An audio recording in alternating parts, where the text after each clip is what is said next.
What's going on, my friends? SeanPierceJohnson here, and welcome to this week's episode of Stompbox Saturday. And on the stompin block today, we got the Deadbeat Sound Visible Overdrive. What more needs to be said? It's an overdrive, the clear top. Get it? It's visible. The circuit of the overdrive is visible. So I can't really read and follow a schematic to save my life. I just play these things and try to make them sound as best as I possibly can. So I can't tell whether or not this thing is nothing more than a clone of a Tube Screamer, a Klon, a DOD 250, whatever. You know, I can't really tell, but what really matters here is it's a cool vibe, it's a brand new entry into the overdrive game, and we need to take a look at it. So let's go ahead, throw the pedal up on the screen, take a look at the controls and see what we're working with here. As you can see, it's exactly what an overdrive pedal should be and all it really needs to be: output, gain, and tone. Now, before we get into really hearing this pedal, I'll give you kind of my idea of what this kind of goes after. It definitely shares some sort of lineage with a Tube Screamer. You know, I definitely hear a bit of a mid-range emphasis in the overdrive. I don't feel like it has that honky mid-range like the Tube Screamer does. Definitely feels a little bit more full and has a little bit of more high-end jangle, maybe sorta kinda like a Klon. I doubt that this is really a Klon or anything like that, but like I said, I can't read a schematic. I don't know what the circuits look like, but hey, it's cool. Let's take a listen to it. So, setup today. We got the trusty Les Paul, or whatever guitar I decide to take off the rack, going into the Deadbeat Visible Overdrive, into the front end of the orange Rocker Verb 100. So we got all knobs at noon. Let's tweak them a little bit and see what we're working with here. And let's start out by listening to the clean tone. All positions.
Definitely got a lot to it. You know, the tone definitely kind of has that mid-focus thing, but it doesn't feel so honky to me. The gain, that's a decent amount of stuff to work with, and there's a lot of push towards the upper range of the knob, much more than I want to blow up my mic pre's with. So let's go ahead and dial in the ways that I'd like to use it on a clean tone, a dirt tone, and then I'll switch over to the Strat and show you guys what that sounds like. So these are the settings that I like to use on top of a clean channel. Now, it's not really so much overdrive from the pedal, it's more pushing the front end of the amp a little bit to get a little bit extra harmonic color, if you will. The surprising thing with this is I'm jacking the tone up all the way, and this is where I really feel like that jangle that I was talking about starts to come through, particularly if you're using the middle position. So let's check out the clean tone and I'll kick that on.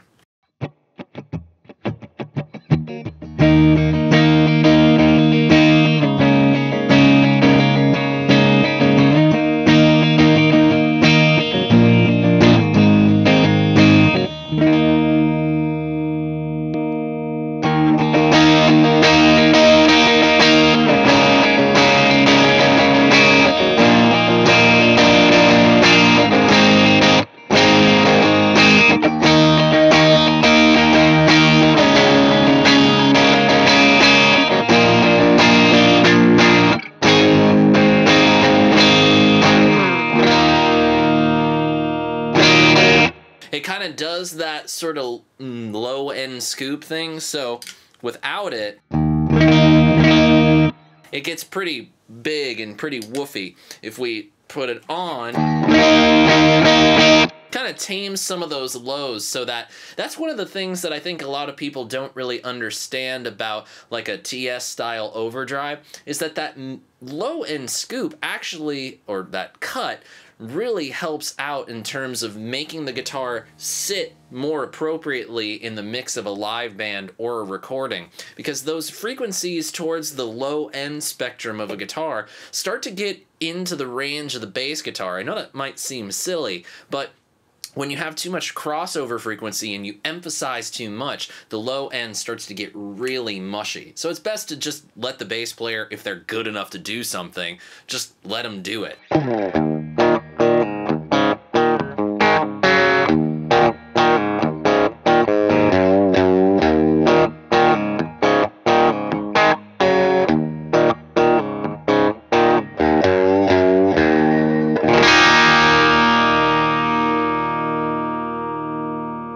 And it almost makes the amp feel like it's smaller than it really is, which is kind of nifty if you want to go for the sort of old school rock thing.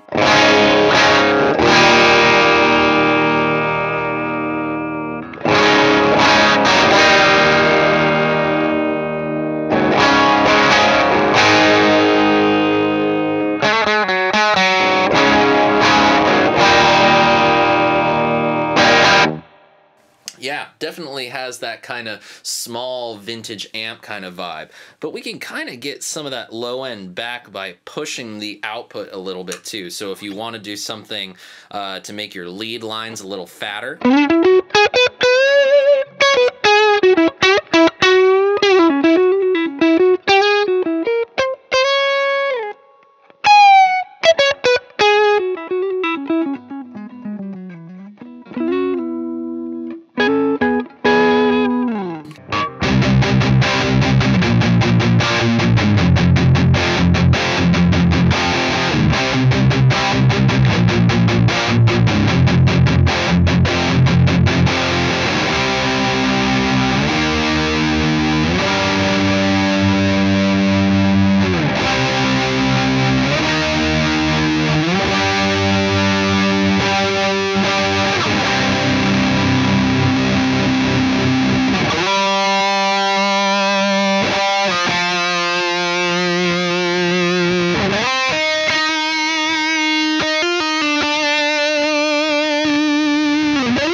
And there you have it, my friends. That is the Visible Overdrive from Deadbeat Sound.